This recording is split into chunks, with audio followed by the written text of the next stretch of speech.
Assalamualaikum warahmatullahi wabarakatuh.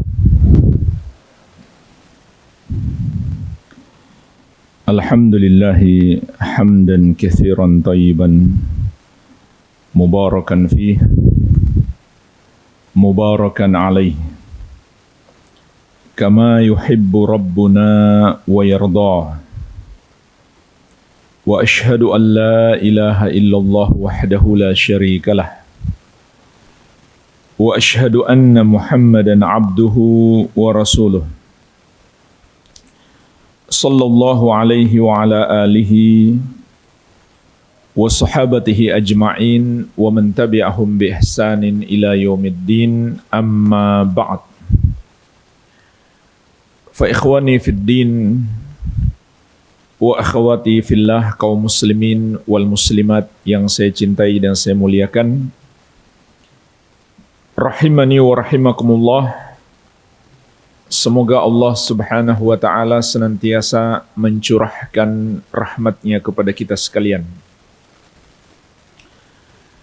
Sesungguhnya pernikahan bagi seorang muslim bukan sekedar adat istiadat, bukan pula sekedar memenuhi kebutuhan hidup atau mengikuti hawa nafsu. Akan tetapi di balik pernikahan bagi seorang muslim ada kebaikan-kebaikan yang akan dia dapatkan baik di dunia terutama di akhirat. Dengan menjalani pernikahan seperti yang diperintahkan oleh Allah subhanahu wa ta'ala dan diteladankan oleh Rasulullah sallallahu alaihi wasallam, maka seorang muslim dapat merealisasikan berbagai macam bentuk amal soleh yang akan dia raih kelak pahalanya di akhirat. Maka di kesempatan ini insyaallah saya ingin mengingatkan 10 pintu ibadah, 10 pintu kebaikan yang dapat kita gapai dalam pernikahan. Yang pertama adalah bagi seorang muslim, menikah itu berarti memenuhi perintah Allah subhanahu wa ta'ala. Bukan sekedar kita butuh menikah atau kebiasaan masyarakat mesti menikah. Tidak. Tapi karena Allah subhanahu wa ta'ala memerintahkan kepada kita untuk melakukannya. Dalam surat An-Nisa ayat ketiga Allah mengatakan, fankihu ma tabalakum minan nisa'i mathna wa thulatha wa ruba'. Nikahilah wanita yang kamu senangi 2, 3 atau 4. Dalam surat An-Nur ayat ke-32, wa ankihul ayama minkum was-salihina min ibadikum wa imaikum. Nikahkanlah orang-orang yang bersendirian di antara kalian dan orang-orang saleh dari kalangan hamba-hamba sahaya kalian yang laki-laki maupun perempuan. Maka ini di antara dalil yang menunjukkan Allah menyuruh kita untuk menikah. Sehingga hendaklah kita hadirkan dalam hati kita niat kita menikah atau menjalani kehidupan rumah tangga untuk memenuhi perintah Allah subhanahu wa ta'ala. Dan ketahuilah jemaah sekalian, di antara manfaat kita mengetahui pintu-pintu ibadah ini agar kita hadirkan sebagai niat di dalam hati kita. Karena Nabi SAW mengatakan, innamal a'malu bin niat. Sesungguhnya amalan-amalan itu tergantung niat. Bisa jadi pahala kita berbeda karena niat kita berbeda. Orang yang punya satu niat kebaikan, maka dikalahkan oleh orang yang punya dua niat kebaikan. Sebagai contoh lain jemaah sekalian, orang yang masuk ke masjid, lalu dia sholat 2 rakaat. Apa niat dia sholat? Kalau dia niatnya sholat tahiyatul masjid, maka dia dapatkan pahala 1 sholat itu saja. Tapi kalau dia niatkan 2, sholat tahiyatul masjid dan sholat sunnah wudhu sekaligus, dia dapat pahala 2 sholat. Padahal sholatnya cuma 1. Kalau dia niatkan 3, ya misalkan dia masuk pas di waktu duha, sekaligus dia niatkan sholat duha, dia dapat pahala 3 sholat. Jadi jemaah sekalian, ini pentingnya mengenal pintu-pintu ibadah. Makin banyak niat kebaikan, makin banyak pahala kita. Karena Nabi SAW mengatakan, innamal a'malu binniat. Amalan-amalan itu tergantung niat. Dan ini niat paling minimalnya. Hendaklah kita hadirkan dalam hati kita. Kita menikah atau menjalani kehidupan pernikahan karena perintah dari Allah Subhanahu wa ta'ala. Bukan sekedar karena kita butuh berkeluarga, kita butuh istri, kita butuh anak, tidak. Tapi harus hadirkan dalam hati kita untuk memenuhi perintah Allah Subhanahu wa ta'ala. Ini yang pertama. Yang kedua, untuk meneladani Rasulullah sallallahu alaihi wasallam, bahkan seluruh para nabi dan rasul. Menikah itu bukan hanya sunnah Nabi Muhammad sallallahu alaihi wasallam, bahkan sunnah seluruh para nabi dan rasul alaihi wassalatu wassalam. Dalam surat Ar-Ra'd ayat 38 Allah mengatakan, "Walaqad arsalna rusulan min qablika wa ja'alna lahum azwaja wa dzurriyyah." Dan sungguh kami telah mengutus para rasul sebelum engkau wahai Muhammad, dan kami jadikan untuk mereka istri-istri dan keturunan. Dan jemaah sekalian, ayat ini turun karena ada sebab. Sebabnya adalah orang-orang Yahudi yang sangat kurang ngajar, mereka mencela Nabi Muhammad sallallahu alaihi wasallam. Karena Nabi sallallahu alaihi wasallam punya istri banyak, maka itu dijadikan bahan celaan oleh orang-orang Yahudi. Sampai mereka mengatakan, kalau dia betul-betul seorang nabi, gak mungkin dia sibuk dengan banyak istri, gak mungkin dia sibuk dengan pernikahan, dia pasti akan sibuk dengan urusan kenabian. Maka celaan orang Yahudi ini, Allah langsung yang membantah mereka dengan menurunkan ayat ini. Yaitu Allah mengingatkan mereka, nabi-nabi kalian dahulu juga kami jadikan memiliki istri-istri dan keturunan. Walaqad arsalna rusulan min qablika wa ja'alna lahum azwaja wa dzurriyyah. Dan sungguh kami telah mengutus para rasul sebelum engkau wahai Muhammad, dan kami jadikan untuk mereka istri-istri dan keturunan. Di dalam hadis yang diriwayatkan Al-Bukhari dan Muslim dari sahabat yang mulia Anas bin Malik radhiyallahu anhu, tentang kisah 3 orang sahabat yang merasa ibadah mereka masih sangat kurang, sehingga mereka ingin fokus ibadah, tapi dengan cara yang Rasulullah SAW tidak contohkan. Satu dari ketiga orang itu mengatakan, "Amma ana fa usallil laila abadan." Saya akan sholat malam selamanya. Setiap malam akan sholat, nggak akan tidur-tidur.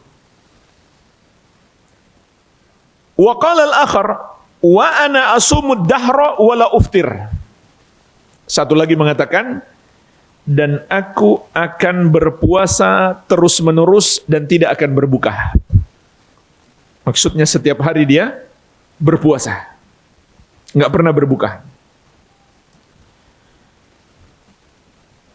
Wa qala al-akhar, satu lagi mengatakan, wa ana a'tazilun nisa fala atazawwaju abadan.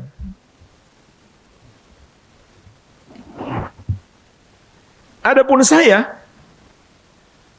maka saya akan menjauhi wanita sehingga saya tidak akan menikah selama-lamanya. Jadi ini 3 orang yang punya niat kuat untuk mencontoh Nabi SAW, yaitu memperbanyak ibadah. Yang satu mau puasa terus-menerus nggak akan berbuka, satu lagi mau sholat malam terus-menerus nggak mau tidur-tidur, satu lagi nggak mau disibukkan dengan punya istri demi fokus ibadah. Maka faja'a Rasulullah SAW ilaihim faqal, Nabi SAW datang kepada mereka dan mengatakan, antumul ladzina qultum kadza wa kadza, kaliankah yang mengatakan ini dan itu? Ama wallahi inni la akhsyakum lillah wa atqakum lahu. Ketahuilah, demi Allah, sesungguhnya aku adalah orang yang paling takut kepada Allah melebihi kalian dan paling bertakwa kepadanya melebihi kalian. Lakinni asumu wa uftir. Akan tetapi aku berpuasa dan aku juga berbuka. Wa usolli wa arkut. Aku solat malam, aku juga tidur. Wa atazawwajun nisa, dan aku menikahi wanita. Faman ragiba an sunnati falaysa minni. Maka siapa yang tidak senang kepada sunnahku, dia bukan bagian dari aku. Jadi jemaah sekalian, Nabi SAW mencela orang yang dengan alasan mau fokus ibadah tidak mau menikah. Menunjukkan kepada kita, menikah itu adalah ibadah itu sendiri. Teladan dari Nabi Muhammad SAW. Jadi hendaklah kita hadirkan pula niat dalam hati kita bahwa kita menjalani kehidupan pernikahan untuk meneladani orang yang paling mulia, yaitu Nabi Muhammad sallallahu alaihi wa ala alihi wasallam. Pintu ibadah yang ketiga yang akan kita dapatkan dari sebuah pernikahan adalah menundukkan pandangan, memelihara kemaluan, dan mencegah kerusakan akibat zina. Jamaah sekalian, ini termasuk ibadah yang sangat agung, yaitu ibadah mencegah diri kita dari perbuatan dosa. Ini sebuah ibadah yang kita juga harus menghadirkan niat padanya. Jadi jemaah sekalian, beribadah itu bukan sekedar melaksanakan perintah. Kita menjauhi dosa itu juga ibadah. Tapi ibadah ini tidak akan kita dapatkan kecuali dengan menghadirkan niat. Tidak semua orang yang menjauhi dosa mendapatkan pahala. Ada orang menjauhi dosa, tidak melakukan dosa itu bukan karena niat ibadah, tapi hanya belum kepikiran untuk melakukannya, atau belum punya kesempatan untuk melakukannya. Apakah dia dapat pahala? Tidak. Walaupun dia tidak berdosa juga, tapi dia nggak dapat pahala. Ada orang meninggalkan dosa dan dia tetap dapat dosanya, yaitu dia sudah berusaha melakukannya tapi belum berhasil. Walaupun dia nggak lakukan, dia tetap berdosa. Makanya Nabi SAW mengatakan, idzal taqal muslimani bisayfayhima fal qatil wal maqtul finnar. Kalau dua orang muslim berhadap-hadapan dengan pedang mereka masing-masing, mereka bertengkar, bertempur, maka yang membunuh dan yang terbunuh tempatnya di neraka. Para sahabat mengatakan, hadzal qatil fama balul maqtul ya Rasulullah. Yang membunuh ya dia pantas masuk neraka, tapi kenapa yang terbunuh pun masuk neraka? Kata Nabi sallallahu alaihi wasallam, innahu kana harisan ala qatli sahibi, karena dia punya niat yang besar, bahkan sudah punya usaha untuk membunuh saudaranya. Walaupun dia tidak berhasil melakukannya, dia dihukumi telah melakukan dosa itu. Jadi enggak semua orang tidak melakukan dosa dapat pahala. Malah bisa jadi walaupun belum dia lakukan, dia tetap dapat dosanya. Karena dia sudah punya niat yang kuat, apalagi sudah punya usaha untuk melakukannya. Jadi, sekedar jemaah sekalian, kita tidak melakukan dosa itu, kita bisa dapat pahala. Tapi kita harus hadirkan niat. Kita menjauhi dosa itu, tidak melakukannya untuk menaati Allah Subhanahu wa ta'ala. Dan untuk membantu kita agar semakin jauh dari perbuatan dosa, dosa pandangan, dosa kemaluan, dan kerusakan-kerusakan yang muncul dari zina, maka Rasulullah SAW memerintahkan kepada kita untuk menikah. Sebagaimana dalam hadis yang diriwayatkan Al-Bukhari dan Muslim dari Ibnu Mas'ud radhiyallahu anhu, Rasulullah SAW bersabda, ya ma'syarasy syabab, man istata'a minkumul ba'ah falyatazawwaj. Wahai para pemuda, barang siapa di antara kalian sudah mampu menikah, maka hendaklah dia segera menikah. Ini perintah Nabi Muhammad SAW kepada para pemuda, kalau sudah mampu menikah, jangan tunda-tunda, segera menikah. Mayoritas ulama menjelaskan yang dimaksud mampu menikah itu cukup dua saja. Yang pertama, dia sudah bisa berhubungan suami istri, berarti sudah mampu menikah. Yang kedua, dia mampu membiayai pernikahan itu. Dia mampu membiayai pernikahan itu. Mayoritas ulama tidak mempersyaratkan dia sudah punya bekal untuk kehidupan setelah nikah. Itu urusan belakangan. Yang penting dia mampu membiayai pernikahan itu saja dulu. Maka dia disebut sudah mampu menikah. Kemudian Nabi SAW menerangkan, fa innahu aghaddu lil basar wa ahsanu lil farj. Karena sesungguhnya menikah itu lebih menundukkan pandangan dan lebih memelihara kemaluan. Wa man lam yastati' fa alaihi bisawm fa innahu lahu wija'. Siapa yang belum mampu menikah, hendaklah dia berpuasa, karena puasa itu akan menjadi perisai baginya. Jadi jemaah sekalian, Nabi kita yang mulia sallallahu alaihi wasallam secara khusus mengajak kita memperhatikan dua faidah nikah. Menjaga pandangan, memelihara kemaluan. Dan ini dua hal penting yang harus kita lakukan. Menjaga pandangan dan memelihara kemaluan. Yang sering Allah ingatkan dalam Al-Quran. Di antaranya di surat An-Nur ayat ke-30-31. Kullil mu'minina yaguddu min absarihim wa yahfadhu furujahum. Dzalika azka lahum innallaha khabirum bima yasna'un. Katakan kepada kaum laki-laki yang beriman, hendaklah mereka menundukkan pandangan mereka dan memelihara kemaluan mereka. Yang demikian itu lebih suci bagi mereka, sesungguhnya Allah mengetahui apa yang mereka lakukan. Wa kullil mu'minati yaghdudna min absarihinna wa yahfadna furujahunna. Dan katakan pula kepada kaum wanita yang beriman, hendaklah mereka menundukkan pandangan mereka dan memelihara kemaluan mereka. Terlebih jemaah sekalian, kita hidup di masa yang sangat sulit menjaga pandangan. Maka pernikahan ini semakin penting untuk dijalani oleh setiap pemuda muslim agar mempercepat menikah, jangan ditunda-tunda. Karena kita begitu keluar rumah, kita langsung diperhadapkan dengan pemandangan yang tidak seharusnya kita lihat. Lawan jenis yang tidak seharusnya kita lihat.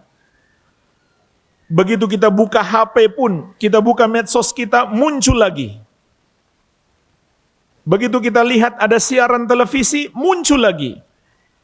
Jadi inilah zaman yang kita hadapi. Oleh sebab itu jemaah sekalian, seorang suami atau istri ini harus paham, ini termasuk tujuan pernikahan. Makanya seorang istri itu hendaklah dia tampil yang paling cantik, yang paling indah di hadapan suaminya. Suaminya juga harus kasih modal dong. Kasih modal supaya istrinya bisa tampil cantik, tampil indah di hadapannya. Ini penting. Jangan sampai suami tidak mendapatkan itu dari istrinya di rumah, lalu dia tergoda dengan wanita lain di luar sana. Ini harus dipahami oleh para istri. Jangan malah kebalik. Di rumah nggak enak dilihat, kalau mau keluar berdandan habis-habisan. Juga Allah mengingatkan tentang sifat orang-orang yang beriman, yang dengannya mereka akan masuk surga. Dalam surat Al-Mu'minun, ayat ke-5 sampai ke-7. Walladzina hum li furujihim hafizun. Dan orang-orang yang beriman itu menjaga kemaluan mereka. Illa ala azwajihim aw ma malakat aymanuhum fa innahum ghairu malumin. Kecuali terhadap istri-istri mereka atau budak perempuan mereka, sesungguhnya mereka tidak tercela karena itu. Faman ibtagha wara'a dzalika faulaika humul adun. Maka siapa yang mencari selain itu, yaitu dia tidak menjaga kemaluannya, maka mereka itulah orang-orang yang melampaui batas. Dalam hadis yang diriwayatkan Al-Bukhari dari sahabat yang mulia Sahal bin Sa'ad As-Sa'idi radhiyallahu anhu, Rasulullah sallallahu alaihi wasallam bersabda, "Man yatman li ma baina lahyaihi wa ma baina rijlaihi atman lahul jannah." Barang siapa yang menjamin untukku apa yang ada di antara dua jenggotnya, yaitu lisannya, mulutnya, omongannya, dan apa yang ada di antara dua kakinya, yaitu kemaluannya, maka aku jamin baginya surga. Jadi orang yang menjaga lisannya, omongannya dari kata-kata yang terlarang, begitu pula orang yang menjaga kemaluannya dijamin surga oleh Rasulullah sallallahu alaihi wa ala alihi wasallam. Sebagaimana dalam hadis yang diriwayatkan Al-Bukhari dalam kitab beliau Al-Adabul Mufrad dari sahabat yang mulia Abu Hurairah radhiyallahu anhu, Rasulullah sallallahu alaihi wasallam ditanya, apa yang menyebabkan atau apa yang menjadi sebab terbanyak manusia masuk neraka? Beliau bersabda, al-ajwafan, dua rongga. Yang terbanyak memasukkan manusia ke dalam neraka adalah dua rongga, yaitu al-famu wal farj, mulut dan kemaluan. Aktsaru ma yudkhilun nasa an-nar al-ajwafan. Yang paling banyak memasukkan manusia ke neraka adalah dua rongga, yaitu al-famu wal farj, mulut dan kemaluan. Mulut maksudnya mulut yang tidak dijaga, sembarang berbicara, mengucapkan kata-kata yang Allah murkai, menzolimi, menyakiti orang dengan lisannya, dan kemaluan yang tidak dijaga. Ini dua sebab yang paling banyak menjerumuskan manusia ke neraka. Sekali lagi jemaah sekalian, di zaman ini kita diuji dengan mudahnya akses kepada zina dan pengantar-pengantarnya. Ini ujian berat kita di zaman sekarang. Baik di dunia nyata maupun di dunia maya. Maka di antara solusinya adalah dengan pernikahan. Ini tentunya bukan hanya untuk kita saja, tapi juga untuk anak-anak kita. Mungkin kebanyakan dari kita di sini punya anak sudah mulai beranjak dewasa. Maka kita harus paham, di antara solusi yang Allah berikan kepada mereka agar bisa menundukkan pandangan, menjaga kemaluan, adalah dengan menikah. Rasulullah SAW juga mengingatkan akan terjadi kerusakan yang luas dan fitnah yang besar di muka bumi kalau pernikahan itu dipersulit. Dan kebanyakan yang mempersulit nikah adalah orang tua. Beliau bersabda, "Idza atakum man tardawna dinahu wa khuluquhu fazawwijuhu. Fa illam taf'alu takun fitnatun fil ard aw fasadun arid." Kalau datang kepadamu seorang laki-laki yang ingin melamar putrimu atau wanita yang berada di bawah perwalianmu, yang kamu ridhoi pelamar itu akhlaknya dan agamanya dan akhlaknya baik, maka nikahkan dia. Jika datang kepadamu seorang laki-laki yang melamar, yang kamu ridhoi agama dan akhlaknya, agamanya baik, akhlaknya baik, maka nikahkan dia. Agamanya baik maksudnya akidahnya lurus, tidak menyimpang, tidak sesat, ibadahnya baik sesuai petunjuk Nabi SAW, akhlaknya juga baik, perilakunya baik kepada orang, maka nikahkan dia. Nikahkan dengan putrimu atau dengan wanita yang berada di bawah perwalianmu. Tapi maksud hadis ini kalau putri kita suka. Kalau dia nggak suka nggak bisa dipaksa. Dan dia boleh menolak. Seorang wanita itu mubah hukumnya dia menolak seorang laki-laki hanya karena pertimbangan fisik atau pertimbangan harta. Itu hukumnya mubah. Jangan kita bilang dia cewek matre. Itu hukumnya mubah. Jadi maksud hadis ini, kalau anak kita suka, putri kita suka, yang datang melamar yang baik akhlaknya dan agamanya, kata Nabi SAW, nikahkan. Para ulama mengingatkan, kalau orang tua tidak mau menikahkan, maka itu adalah kezaliman orang tua kepada anak. Itu termasuk kezaliman orang tua kepada anak. Apalagi dengan alasan-alasan nggak jelas. Contoh alasan nggak jelas itu, kakaknya belum nikah. Ya apa urusannya? Yang sudah datang melamar dia duluan, nggak ada masalah. Mudah-mudahan kakaknya dilamar orang di kesempatan yang akan datang. Apalagi kalau ada keyakinan jika dia melampaui atau mendahului kakaknya akan tertimpa sial, maka itu adalah syirik. Nabi SAW telah mengingatkan kita, man raddathu atiratu an hajatihi faqad asyrak. Barang siapa yang dihalangi oleh takut sial untuk melakukan hajatnya, dia telah berbuat syirik.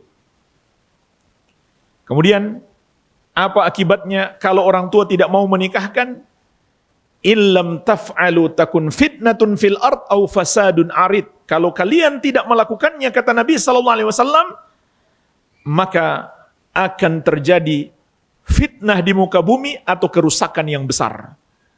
Maksud fitnah di muka bumi dan kerusakan yang besar dalam hadis ini adalah merebaknya perzinahan. Dan itulah yang kita saksikan hari-hari ini. Nikah dipersulit. Tapi zina dan pengantar-pengantar kepada zina dipermudah.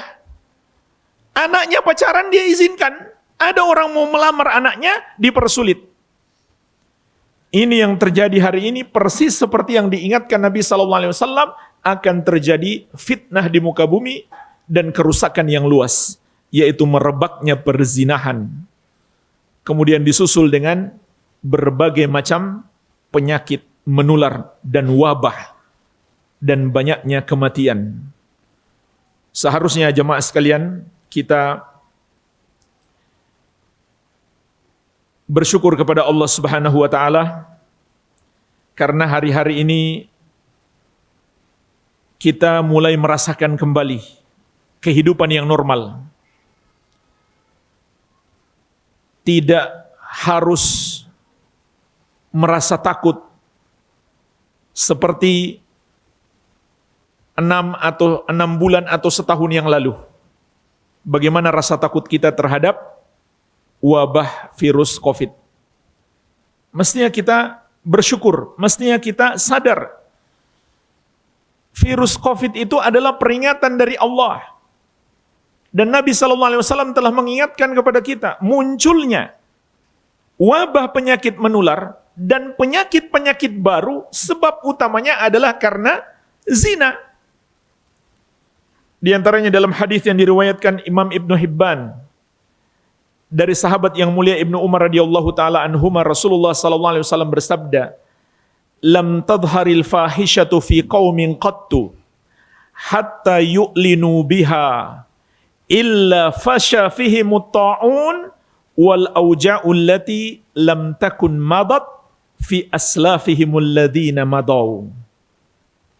Tidaklah zina terjadi pada suatu kaum hingga mereka menampakkannya, kecuali akan tersebar di tengah-tengah mereka wabah penyakit ta'un, wabah penyakit menular, dan penyakit-penyakit yang belum pernah ada pada generasi yang telah berlalu. Bukankah hari-hari ini kita menyaksikan kebenaran apa yang disampaikan oleh Rasulullah SAW? Pertama kata beliau, tidaklah terjadi zina di satu kaum sampai mereka menampakkannya. Jemaah sekalian, mungkin 200-300 tahun yang lalu, manusia di zaman itu nggak kepikiran gimana manusia menampakkan zina. Tapi hari ini, betapa mudahnya kita melihat perzinahan itu terjadi di mana-mana. Kalau kita buka medsos, dengan mudahnya kita mengetahui ada orang-orang yang dengan bangga menampakkan perzinahan itu. Kemudian kata Nabi SAW akan tersebar wabah penyakit menular. Kemudian kata Nabi SAW akan muncul penyakit-penyakit baru yang belum pernah ada sebelumnya. Ini fakta yang kita saksikan hari-hari ini. Wabah baru muncul, penyakit baru muncul. Penyakit-penyakit yang belum ditemukan obatnya. Harusnya jemaah sekalian kita mengambil pelajaran, jangan sampai terulang lagi pandemi yang berkepanjangan dan terjadi banyak kematian. Oleh karena itu di pundak kita ada tugas berdakwah, mengingatkan bahaya zina. Maka Nabi SAW memberi tuntunan kepada kita, terutama anak-anak muda, kalau sudah mampu hendaklah segera menikah, karena nikah itu lebih menundukkan pandangan dan menjaga kemaluan. Kemudian yang keempat, pahala berhubungan suami istri, karena itu adalah cara yang halal dalam menyalurkan syahwat. Jadi jemaah sekalian, ketika kita berhubungan suami istri, menyalurkan syahwat kita, maka di situ ada nilai pahala. Bukan sekedar kita membutuhkannya, tapi di situ juga ada pahala. Dalam hadis yang diriwayatkan Imam Muslim dari sahabat yang mulia Abu Dzar radhiyallahu anhu, Rasulullah sallallahu alaihi wasallam bersabda, "Wa fi bud'i ahadikum sadaqah." Ketika kalian menggauli istri kalian, di situ terdapat sedekah. Qalu ya Rasulullah, ayati ahaduna syahwatahu wa yakunu lahu fiha ajrun? Maka para sahabat bertanya, ya Rasulullah, apakah seseorang menyalurkan syahwatnya dan dia dapat pahala? Qala, maka Nabi SAW mengatakan, ara'aitum law wada'aha fi haramin akana alaihi fiha wizrun? Bagaimana pendapat kalian kalau dia salurkan syahwatnya pada yang haram, bukankah dia mendapatkan dosa? Fakadzalika idza wada'aha fil halal kana lahu ajrun. Maka demikian pula kalau dia salurkan dengan cara yang halal, dia pun mendapatkan pahala. Maka jemaah sekalian, pintu kebaikan ini tidak mungkin didapatkan kecuali dalam hubungan pernikahan. Yang kelima, termasuk pintu ibadah yang sangat besar, terutama untuk para suami, adalah menafkahi istri, menafkahi anak, dan menjaga mereka dari berbagai kemudaratan, yaitu kemudaratan akibat para wanita harus keluar rumah dan memasuki berbagai lapangan pekerjaan demi memenuhi kebutuhan mereka. Maka dengan pernikahan itu tertutupi. Sebagaimana Allah ingatkan dalam surat An-Nisa ayat ke-34. Ar-rijalu qawwamuna 'alan nisa bima faddalallahu ba'dahum 'ala ba'd wa bima anfaqu min amwalihim. Kaum laki-laki itu adalah pemimpin para wanita karena Allah telah melebihkan kaum laki-laki di atas para wanita, dan karena kaum laki-laki memberi nafkah kepada para wanita dari harta yang mereka miliki. Oleh karena itu jemaah sekalian, yang harus bekerja adalah para suami. Para istri tidak harus bekerja. Andai seorang istri diperintahkan oleh suami untuk bekerja, dia boleh untuk menolak. Walaupun tidak terlarang para istri bekerja secara mutlak, asalkan tidak melanggar syariat. Namun yang kita saksikan hari-hari ini, ketika para wanita pintu untuk mencari nafkah, pintu untuk bekerja mencari rezeki dibuka selebar-lebarnya sampai memasuki semua lapangan pekerjaan, maka terjadi banyak kerusakan-kerusakan. Terjadi banyak kerusakan-kerusakan, adanya ikhtilat. Kalau sudah ikhtilat, maka itu adalah pintu awal dari perzinahan dan kehancuran rumah tangga. Belum lagi anak yang tidak terurus dengan baik. Ketahuilah jemaah sekalian, tanggung jawab utama pendidikan anak saat suami pergi bekerja, pergi keluar, tentu di pundak istri. Makanya para wanita itu harus cerdas, para wanita itu harus pintar, karena di pundaknya ada kondisi atau keadaan generasi masa depan. Itu bergantung di pundak para wanita. Tapi kalau para wanita sibuk juga ikut keluar rumah bekerja, maka anak-anak akhirnya dididik, diurus oleh para pembantu saja. Jadi dengan adanya pernikahan, para suami memberi nafkah kepada para istri. Memberi nafkah itu sendiri sudah termasuk ibadah yang sangat agung. Sedekah yang lebih besar pahalanya daripada seorang bersedekah kepada orang lain. Ketahuilah jemaah sekalian, kalau kita bersedekah kepada keluarga, itu pahalanya lebih besar. Itu pahalanya lebih besar dibanding kita bersedekah kepada orang lain. Karena kalau kita bersedekah kepada keluarga, kita dapat pahala sedekah itu sendiri, ditambah pahala menjaga dan menguatkan hubungan kekeluargaan. Dan ini penting dalam Islam. Menjaga dan menguatkan hubungan kekeluargaan, ini hal yang sangat penting dalam syariat Allah Azza wa Jalla. Apalagi sedekah yang sifatnya wajib, yaitu nafkah untuk istri. Kalau nafkahnya sudah terpenuhi, kemudian suami tambah lagi dengan sedekah yang tidak wajib, tentu lebih bagus lagi. Biar istri semakin senang, semakin cinta kepada suami, semakin menguatkan hubungan di antara mereka. Dalam hadis yang diriwayatkan Al-Bukhari dan Muslim dari sahabat yang mulia Sa'ad bin Abi Waqqas radhiyallahu taala anhu, Rasulullah sallallahu alaihi wasallam bersabda, "Innaka lan tunfika nafaqatan tabtagi biha wajhallah illa ujirta 'alaiha hatta ma taj'alu fi imra'atik." Sesungguhnya engkau tidaklah memberi satu nafkah yang dengan itu engkau harapkan wajah Allah, kecuali engkau mendapatkan pahala dengan sebab itu. Sampai sesuap nasi yang engkau berikan ke mulut istrimu. Jadi jemaah sekalian, ini pun diperingatkan oleh Nabi SAW, hendaklah kita menghadirkan niat.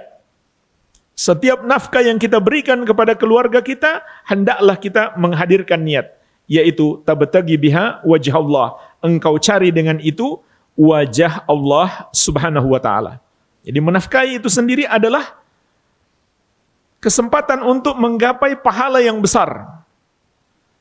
Dan juga dengan adanya nafkah dari para suami kepada istri, menjaga istri dari berbagai macam mudarat ketika dia harus keluar rumah untuk bekerja.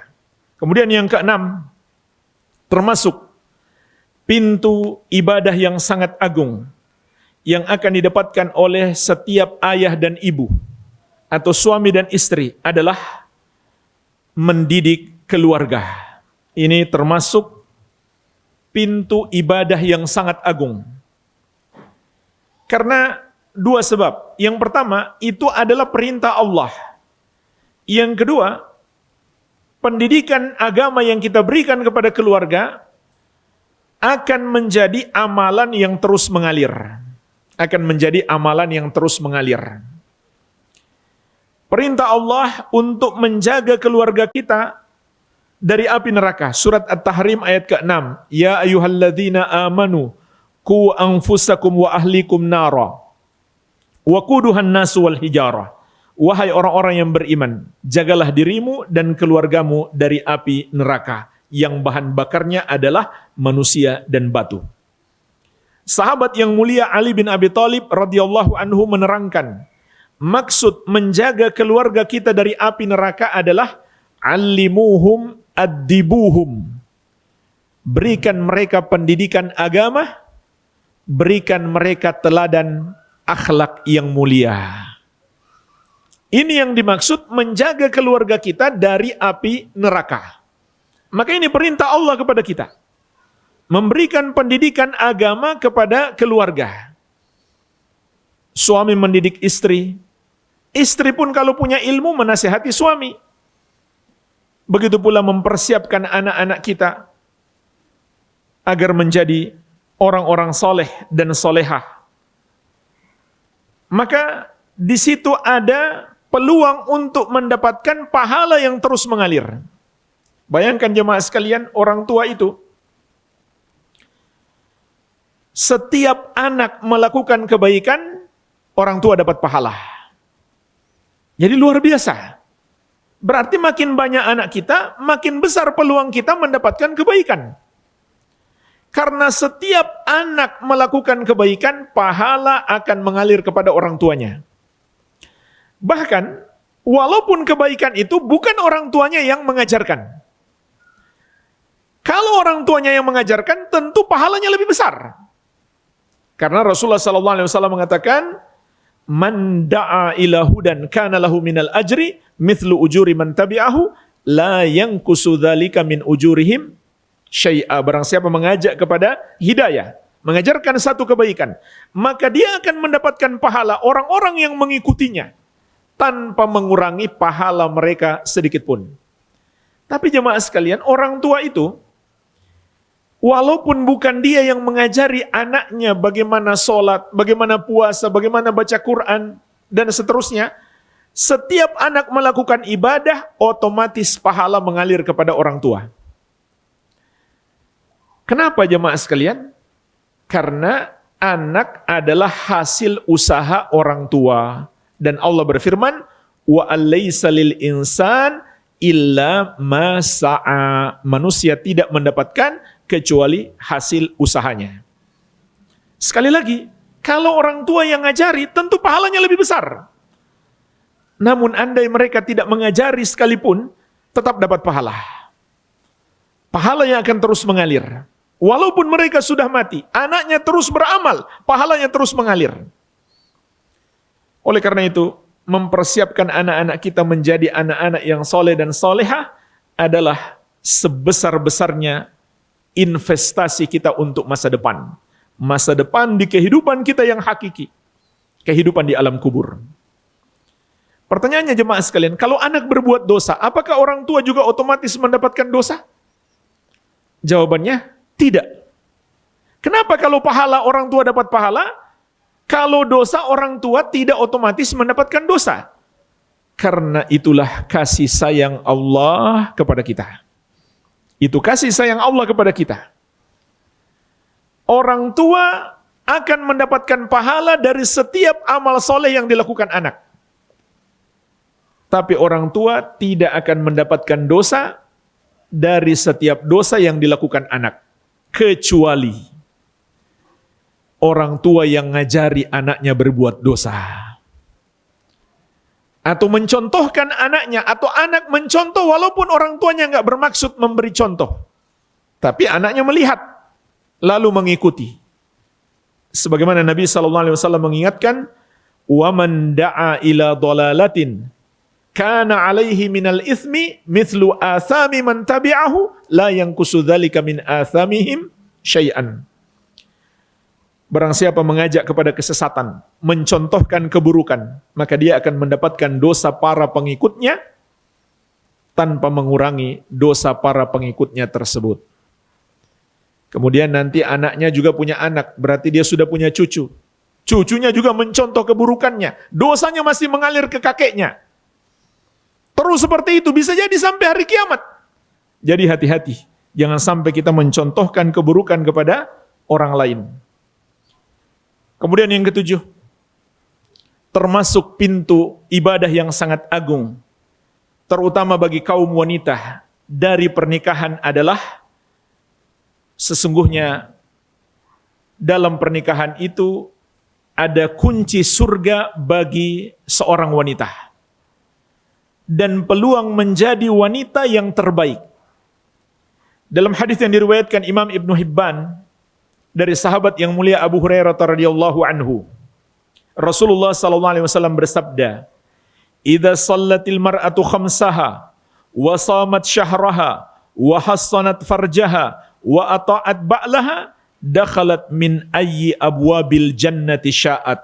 Apabila seorang wanita salat 5 waktu dan berpuasa di bulan Ramadan dan memelihara kemaluannya dan menaati suaminya, maka dia akan masuk surga dari pintu mana saja yang dia kehendaki. Kebaikan yang sangat agung ini tidak mungkin didapatkan bagi seorang wanita yang belum menikah. Dalam hadis yang diriwayatkan oleh Imam At-Tabrani di dalam Al-Awsat dan Imam An-Nasa'i dalam Ishratun Nisa, dari sahabat yang mulai Husain bin Mihsan radhiyallahu anhu. Beliau menceritakan, haddatsatni ammati. Bibiku pernah menceritakan kepadaku. Qalat, ia mengatakan, ataitu Rasulullah sallallahu alaihi wasallam fi ba'dil hajah. Aku pernah mendatangi Rasulullah sallallahu alaihi wasallam untuk mengurus sebagian keperluanku. Faqala, maka beliau bersabda, ai hadhihi adzatu ba'lin, wahai engkau wanita, apakah engkau memiliki suami? Qultu na'am, aku jawab ya. Qala kaifa anta lahu, maka Nabi sallallahu alaihi wasallam bertanya kepadanya, kaifa anti lahu, bagaimana engkau menyikapinya?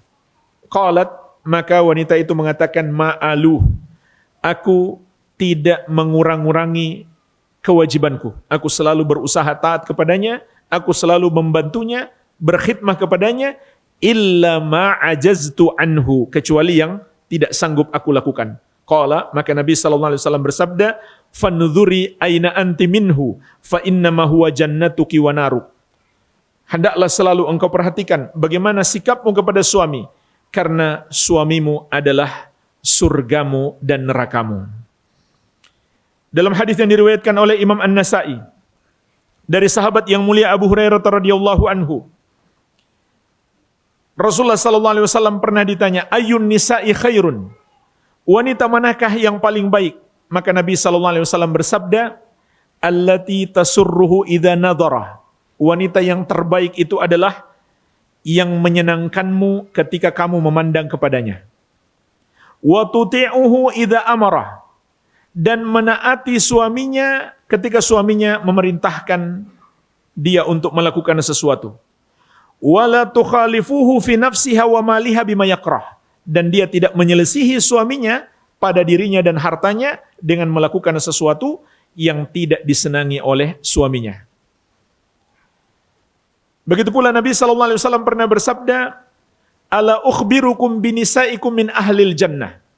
Maukah kalian aku kabarkan istri-istri kalian yang akan menemani kalian sampai ke surga? Kullu wadudin waludin, yaitu setiap istri yang penyayang lagi mau punya banyak anak. Idza usi'a ilaiha, idza ghadibat au ghadiba zawjuha au usi'a ilaiha qalat, kalau sang istri ini lagi marah atau suaminya marah atau dia disakiti oleh suaminya, maka dia mengatakan,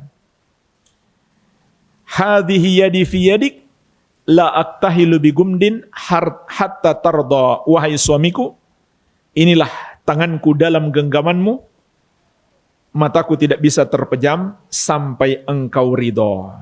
Jadi jemaah sekalian, dalam hadis ini Nabi SAW menyebutkan 3 sifat istri yang akan menemani suaminya sampai ke surga. Yang pertama, dia penyayang. Maksudnya penyayang kepada suami, bukan penyayang kepada laki-laki yang lain, tapi kepada suaminya. Yang kedua, dia waludin, subur kandungannya. Maknanya dia mau punya banyak anak. Seandainya dia terhalang, padahal dia pingin punya banyak anak, maka dia masih masuk dalam makna hadis ini.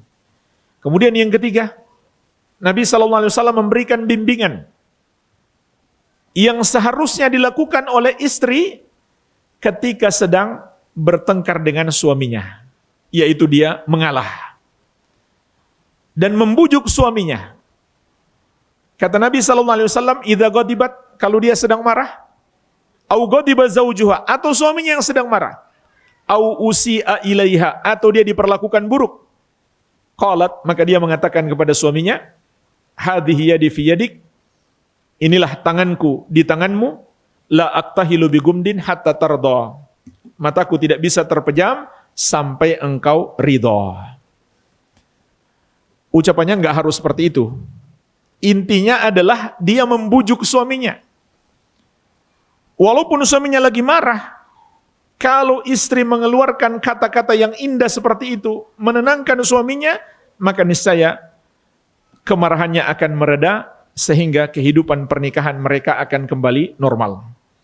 Jadi, ini kebaikan-kebaikan yang akan didapatkan oleh seorang istri ketika dia sudah memiliki suami. Belum lagi perjuangannya yang sangat besar dalam mengurus dan mendidik anak. Ini luar biasa, pahala yang melimpah. Kemudian yang ke-8, termasuk pintu ibadah dan pintu kebaikan yang sangat besar yang bisa kita dapatkan dari pernikahan adalah ketenangan batin serta cinta dan kasih sayang. Sebagaimana Allah ingatkan dalam surat Ar-Rum ayat ke-21. Wa min ayatihi an khalaqa lakum min anfusikum azwajan litaskunu ilaiha wa ja'ala bainakum mawaddatan wa rahmah inna fi dzalika laayatil liqaumin yatafakkarun. Dan di antara tanda-tanda keagungan dan kebesaran Allah adalah Allah menciptakan untuk kalian dari diri-diri kalian sendiri pasangan-pasangan kalian, istri-istri kalian, agar kalian merasa tentram kepada mereka. Litaskunu ilaiha, agar kalian merasa tentram kepada istri kalian. Wa ja'ala bainakum mawaddatan wa rahmah, dan Allah menjadikan di antara kalian cinta dan kasih sayang.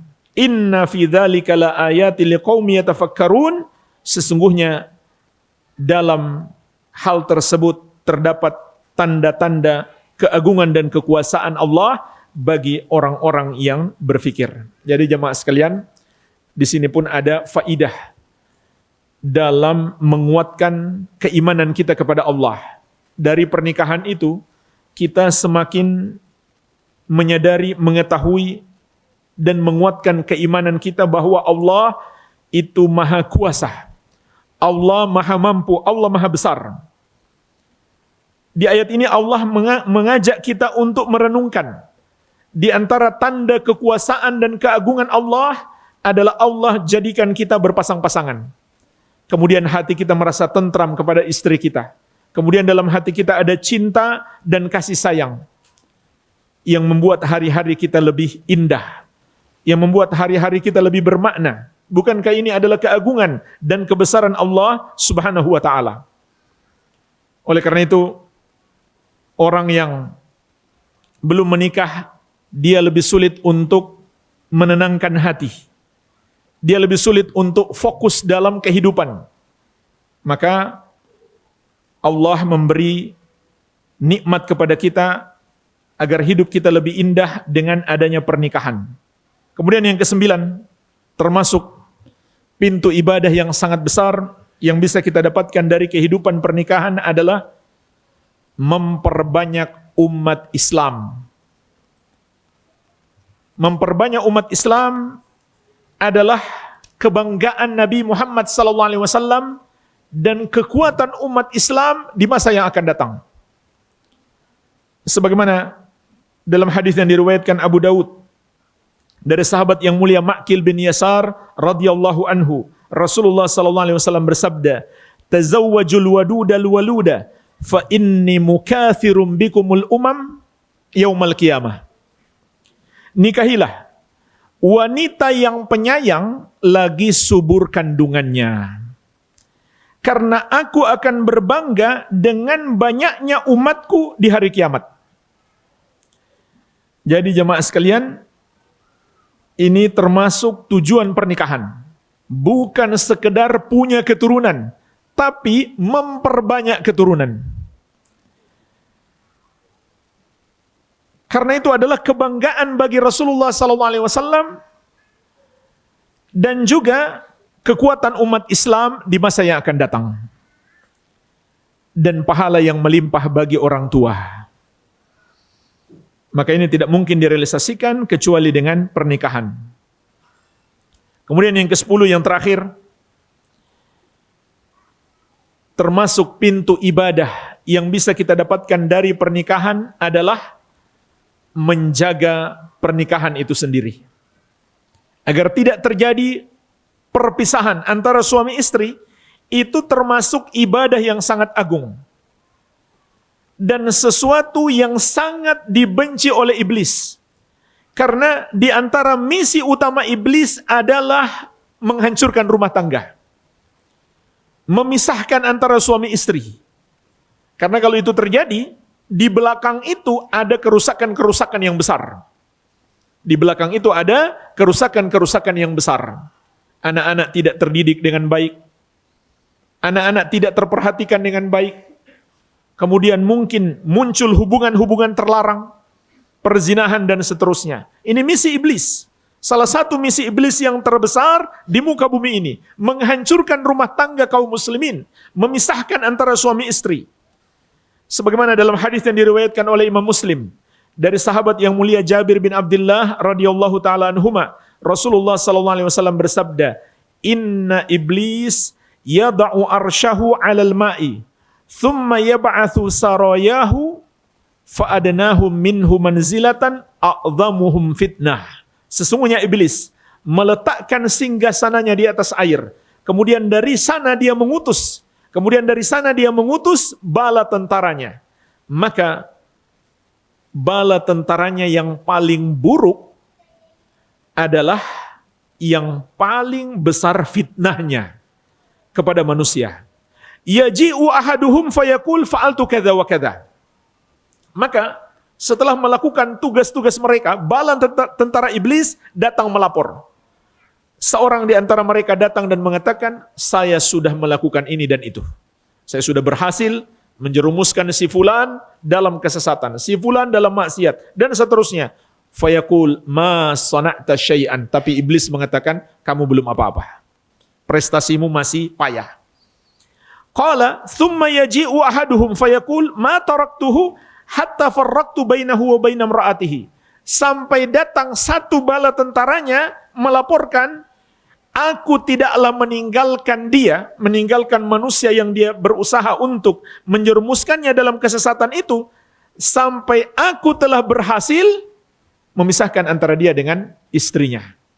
Qala fayudunihi minhu wa yaqul ni'ma anta. Maka setan yang telah berhasil memisahkan antara suami istri didekatkan oleh iblis, lalu iblis berkata kepadanya, "Engkaulah yang terbaik." Jadi hati-hatilah, jangan sampai kita menjadi santapan iblis. merusak rumah tangga kita. Begitu pula berhati-hatilah jangan sampai kita termasuk para pembantu iblis yang suka membuat rumah tangga orang itu menjadi rusak. Manusia-manusia yang turut andil merusak rumah tangga orang, maka mereka itu adalah para pembantu iblis, termasuk bala tentara iblis, entah dia sadar atau tidak. Walhamdulillah jemaah sekalian, inilah sedikit yang bisa kita bahas 10 pintu ibadah yang hendaklah kita hadirkan. Jadi minimalnya faidah yang kita bisa dapatkan dari pembahasan ini, kita hadirkan dalam hati kita sebagai niat kita. Maka minimalnya kita dapatkan 10 kebaikan. Karena innamal a'malu binniyat, amalan-amalan itu tergantung daripada niat. Semoga bermanfaat. Wabillahi taufik.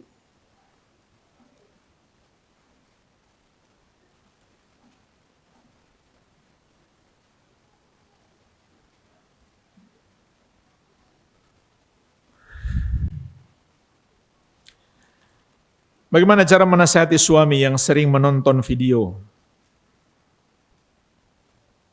wanita yang membuka aurat dan sering chatting dengan wanita bukan mahramnya? Berapa kali sudah ditegur tapi akhirnya jadi bertengkar. Nasihat yang terbaik adalah ingatkan untuk takut kepada Allah. Ingatkan azab Allah yang pedih. Dan ingatkan bahaya-bahaya dosa itu di dunia dan di akhirat.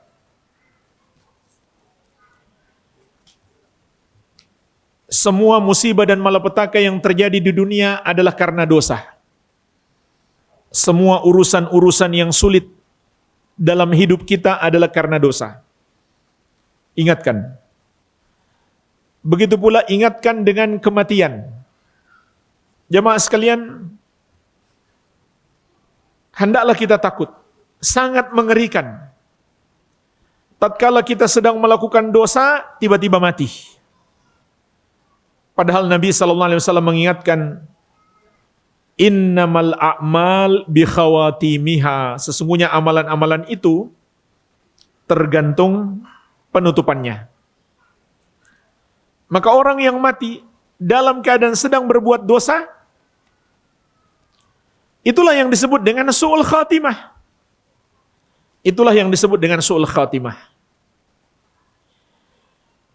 Kemudian jemaah sekalian, mungkin ada yang berpikir, itu kan cuma dosa kecil. Maka ketahuilah, para ulama mengingatkan, di antaranya Syekhul Islam Ibn Taimiyah rahimahullah,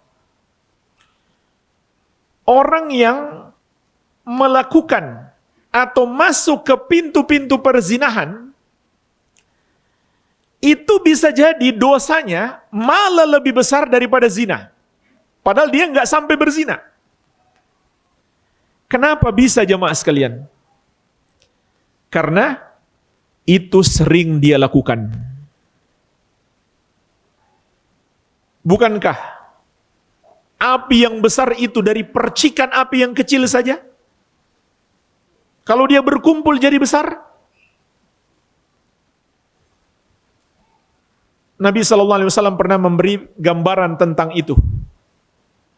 Perumpamaan orang-orang yang melakukan dosa-dosa kecil itu seperti satu kaum yang singgah di satu lembah, masing-masing membawa satu ranting kayu kecil.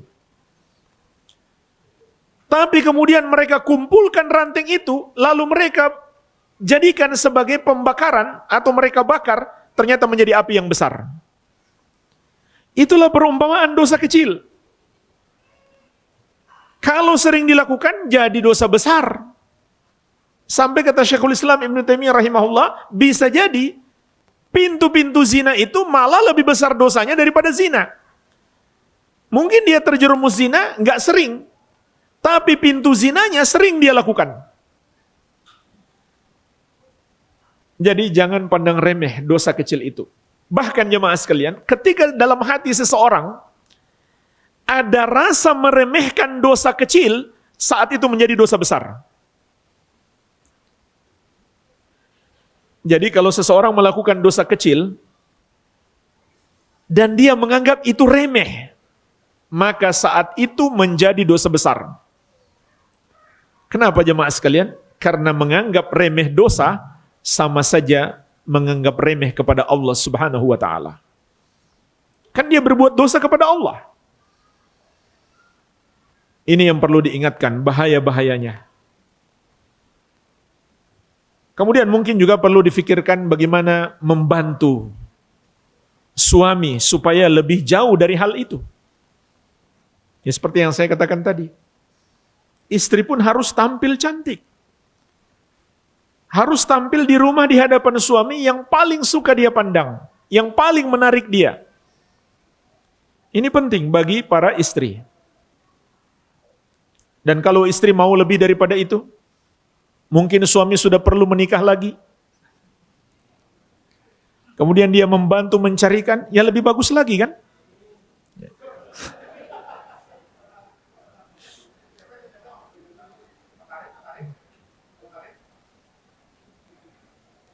Kemudian yang tidak kalah pentingnya jemaah sekalian, baik suami atau istri untuk bersungguh-sungguh dalam berdoa kepada Allah Subhanahu wa ta'ala. Karena ini soal hidayah. Bukan soal dia hebat, dia mampu atau tidak meninggalkan dosa itu. Tapi ini soal hidayah.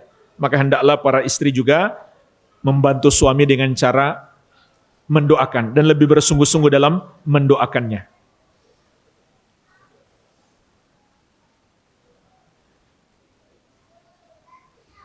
Bagaimana kita harus bersikap ketika kita memberitahu kebaikan tetapi setelah diberitahu kita dijauhi? Diingatkan dengan cara dinasihati sesuai yang diajarkan Nabi SAW atau diajarkan para ustadz. Ya kita harus sabar. Yang menimpa Nabi SAW ya jauh lebih parah daripada kita. Beliau bukan hanya dijauhi, dimusuhi, dilempari batu, dilempari kotoran, dibilang orang gila. Dan sampai mereka bersepakat untuk membunuh beliau. Walaupun Allah menyelamatkan beliau, tapi beliau harus terusir dari kampung halaman. Maka harus dihadapi dengan kesabaran. Begitu pula sangat baik kita mencontoh Nabi SAW dalam berdakwah. Beliau juga melakukan usaha untuk melunakkan hati. Caranya bagaimana? Berbuat baik kepada orang yang memusuhi kita. Berbuat baik. Ini sering dilakukan oleh Rasulullah SAW. Dan banyak yang sadar dengan sebab itu. Banyak yang sadar. Sampai Nabi SAW pernah memberi hadiah kambing sebanyak 1 lembah kepada orang kafir Arab Badui yang kurang ajar. Datang kepada Nabi SAW tidak ada salam dengan kata-kata yang keras, kasar. Wahai Muhammad, berikan saya harta. Maka Nabi SAW memberikan kepadanya kambing sebanyak 1 lembah. Apa yang terjadi jemaah sekalian? Orang itu pulang kampung, sampai di kampungnya dia berteriak, "Ay qaumi aslimu fa inna Muhammadan la yu'ti ata'an ma yakhaful faqr." Wahai kaumku, ayo kita masuk Islam. Karena Muhammad memberikan sedekah tanpa takut jatuh miskin. Jadi ini juga metode Nabi SAW. Beliau berbuat baik kepada orang yang beliau dakwahi untuk melunakkan hati mereka. Jemaah sekalian, saya mohon maaf. Waktu sudah habis, tidak bisa menjawab semuanya. Mungkin ini saja yang bisa kita pelajari. Semoga bermanfaat. Lebih dan kurangnya saya mohon maaf. Yang benar itu dari Allah, yang salah dari kebodohan kami dan dari syaitan. Kita mohon ampunan kepada Allah. Subhanakallahumma wa bihamdik, asyhadu an la ilaha illa anta, astaghfiruka wa atubu ilaik. Wa sallallahu ala nabiyina Muhammadin wa alihi wa sallam. Wa akhiru da'wana anil hamdulillahi rabbil alamin. Wassalamualaikum warahmatullahi wabarakatuh.